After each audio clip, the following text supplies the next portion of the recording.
మాజీ మంత్రివర్యులు సబితా ఇంద్రారెడ్డి గారు.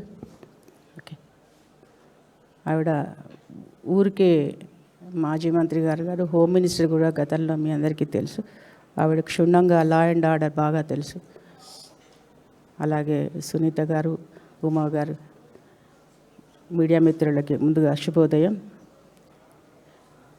ఈడీ విచారణ లేకుంటే ఈ సిట్ విచారణ ఇలాంటివన్నీ ఎందుకుంటాయి అంటే, స్పెషల్లీ ఈ విచారణ అనేది అసలు ప్రైమరీలే used for government for national security, anti terrorism and criminal investigations కోసం మాత్రమే ఒక సైలెంట్గా పనిచేసే ఒక వింగ్, ఒక డిపార్ట్మెంట్లో సైలెంట్గా పనిచేసే ఒక వింగ్. దేనికోసం? నేషనల్ సెక్యూరిటీ ఆర్ రాష్ట్ర సెక్యూరిటీ గురించి. మరి దీన్ని ఒక బజార్లో పెట్టేసి దాన్ని సీక్రెసీ అందరికీ దాన్ని డైల్యూట్ చేసి దాని శాంక్టిటీ పోయి దాన్ని డైల్యూట్ చేస్తున్నారు. ఇది కరెక్ట్ కాదని నేను మరొకసారి విన్నవించుకుంటున్నాను. ఇంట్లో ఒక మామూలుగా ఒక కుటుంబంలో నలుగురు పని చేసుకుంటే ఎంప్లాయీస్ ఉంటేనే ఇంటి పెద్దకు తెలవాలి ఎవరు ఇంటి కోసం మంచిగా పనిచేస్తున్నారు, ఇంటి కోసం అగెనిస్ట్గా ఎవరు పనిచేస్తున్నారు. తెలియకుంటే ఏమవుతుంది? ఆ ఇల్లు అయిపోతుంది, కూలిపోతుంది. అట్లాంటిది ఒక రాష్ట్రానికి మరి ఎవరు టెర్రరిస్టులు, ఎవరు మంచివాళ్ళు, ఎవరు ప్రజల సమస్యలు తీస్తున్నారు, నిజంగానే వాళ్ళు అగెనిస్ట్గా పనిచేస్తున్నారా, ప్రజల కోసం నిజంగానే మంచిగా పనిచేస్తున్నారా అని వాళ్ళు సీక్రెట్గా గూఢాచారి వ్యవస్థ అన్నది ఇప్పటి కాదు, ఎప్పుడో మనం కాళిదాసు కాళ్ళల్లోనే, మనం కౌటిల్యుని కాళ్ళల్లోనే మనం విన్నాం. ఒక గూఢచారి వ్యవస్థ లేకపోతే ఆ ఇన్ఫర్మేషన్, మంచి ఇన్ఫర్మేషన్ రాజు గ్రహించకపోయేది ఉంటే ఆ రాజ్యాలు కూలిపోయినాయి, చరిత్ర చెప్తూనే ఉంది.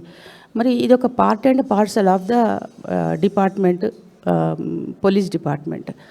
ఇది ఇండిపెండెంట్గా పనిచేస్తుంది, వాళ్ళు రిపోర్ట్ చేస్తారు అంతే. వాళ్ళు క్షుణ్ణంగా పరిశీలించి క్షుణ్ణంగా ఇన్వెస్టిగేషన్స్ చేసుకుని వాళ్ళు ఎప్పటికప్పుడు రాష్ట్రంలో జరుగుతున్న మంచి చెడ్డల గురించి ఆ గవర్నమెంట్ చీఫ్ అంటే మన ముఖ్యమంత్రి గారు కావచ్చు, మిగతా మంత్రులు, కన్సర్న్ మినిస్టర్ వాళ్ళకి చెప్తుంటారు, ఇన్ఫర్మేషన్ ఇస్తుంటారు, ఫీడ్బ్యాక్ ఇస్తుంటారు. దాన్ని బట్టి క్షేమంగా ఉన్నామా, మనము క్షేమంగా లేవా అనే సంగతి రాజు దృష్టికి తేవాలి.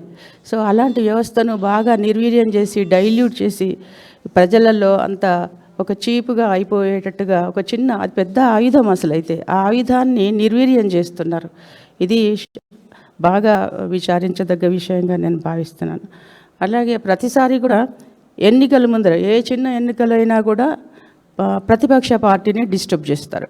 డిస్టర్బ్ ఏంటి? మరి ముఖ్యమైన నాయకుల్ని అరెస్ట్ చేయడము, ముఖ్యమైన నాయకుల్ని వాళ్ళని ప్రశ్నించడము, ఈ సిట్ అని ఇవన్నీ రకరకాల ఆపాదించి వాళ్ళను డిస్టర్బ్ చేసేటప్పటికి మనం అందరం కూడా ఎమోషనల్ అవుతాం. క్యాడరు, తర్వాత కార్యకర్తలందరూ కూడా, మరి పార్టీ కోసం పనిచేస్తున్న అభిమానులందరూ కూడాను మరి తప్పకుండా డిస్టర్బ్ అవుతారు. ఆ డిస్టర్బెన్స్ అంటే డైవర్ట్ అయిపోతుంది. మనం వెళ్ళి ఊళ్ళలో ప్రచారం చేసుకుందామా అనుకున్న సమయంలో ఒకరోజు మొన్న పోయింది, హరీష్ రావు గారిని ఇట్లనే ప్రశ్నిస్తామని రోజంతా వేస్ట్ చేసినారు. అట్లాగే మరి ఇవాళ కూడా తీసుకెళ్ళిపోయినారు. దీనివల్ల ఎవరికి లాభం? ప్రజాపాలన అంటున్నారు, కానీ ఎంతసేపు ప్రతిపక్షం మీద కక్ష సాధింపే కనిపిస్తుంది ఈ 2 ఏళ్ల నుంచి. కానీ ఎన్ని సమస్యలు ఉన్నాయి మనకు, ఆ సమస్యలు ఎప్పుడు అడ్రస్ చేస్తారు? ఇవాళ చేయాల్సినవన్నీ ఇవాళ చేయకపోయేదంటే రేపటికి 2, 3, 4 అవుతున్నాయి, అట్లా యాడ్ అవ్వకుంటూనే పోతున్నాయి. కానీ సమస్యలకు మాత్రం సమాధానాలు చెప్పడం లేదు. ఎందుకంటే విద్యా వ్యవస్థలో అనేక లోపాలు ఉన్నాయి. అలాగే రైతులకు కావాల్సిన అనేక సమస్యలు ఎన్ని పైలప్ అయిపోతున్నాయి. వాళ్ళు ఏంటో పండించడమే కాదు, పండించిన ధాన్యాన్ని కొనే దిక్కు లేదు. మొన్నంతా విన్నాం చాలాసార్లు, యూరియా కోసం ఎంత గొడవలు అవుతున్నాయి. రైతులకు కావాల్సిన అనేక విషయాలను మనం నెగ్లెక్ట్ చేస్తున్నాం. అట్లాగే చాలా విషయాలు మనకి ఇప్పుడు అన్నెసెసరీగా హైదరాబాద్ యూనివర్సిటీ ల్యాండ్ గురించి, ఒక యూనివర్సిటీకి ఒక యాంబియన్స్ ఉండాలి, ఒక ఏమంటారు, ఒక ఆక్సిజన్ ప్లేస్ ఉండాలి. పూర్తిగా కాంక్రీట్ జంగిల్ చేస్తున్నట్టుగా ఆ ల్యాండ్ గురించి కొన్ని రోజులు నడిచింది. అట్లాగే బ్యూటిఫికేషన్ అని కొన్ని రోజులు టైంపాస్ చేస్తున్నారు. ఇలా టైంపాస్ చేయడం వల్ల సమస్యలు పైలప్ అవుతాయి, కానీ అవి తగ్గిపోవు. దయచేసి ఇప్పటికైనా కానీ ఈ విషయాల గురించి క్షుణ్ణంగా గవర్నమెంట్ ఆలోచించాలి. ఇప్పటికైనా ప్రజల కోసం మనం అనుకుంటున్నాం, వెనకట ఎప్పుడో 50 ఏళ్ల కింద 60 ఏళ్ల కింద చదువర్లు తక్కువ ఉండేవాళ్ళు, లిటరసీ తక్కువ ఉండేది. ఇప్పుడు అందరూ ప్రతి ఒక్కరు కూడా ప్రభుత్వాల అనేక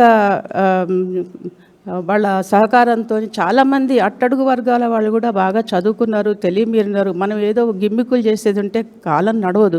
వాళ్ళకు కావాల్సినవి, ప్రజలకు కావాల్సినవి మనం తప్పకుండా ఇది బాధ్యతగా భావించి వాళ్ళ సమస్యలను మనం ఎప్పటికప్పుడు పరిష్కరిస్తూ ప్రజాపాలన నిర్వర్తిస్తే బాగుంటుంది. కానీ ఇట్లా ప్రతిపక్షం మీద కక్ష తీర్చుకునే ఇది ఇక్కడ రాక్షసానందం పొందే ఇటువంటి విషయాలు ఇట్లాంటి కొంచెం తగ్గిస్తే బాగుంటుందని మీడియా ద్వారా అందరికీ తెలియజేసుకుంటున్నాను. Thank you.